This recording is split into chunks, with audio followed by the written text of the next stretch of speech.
इतिहास आमचा शौर्याचा भारी, तरीही का आम्हाला नाही जागा सरकारी. दे आम्हाला आरक्षण, दे आम्हाला हक्क. धनगर समाज एक झाला भक्कम.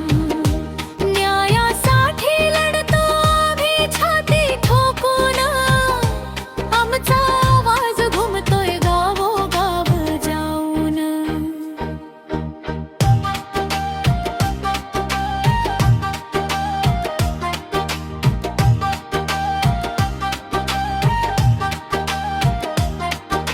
छत्रपतींचा वारसा आम्ही जपला, पराक्रमाचा इतिहास आम्ही लिहिला.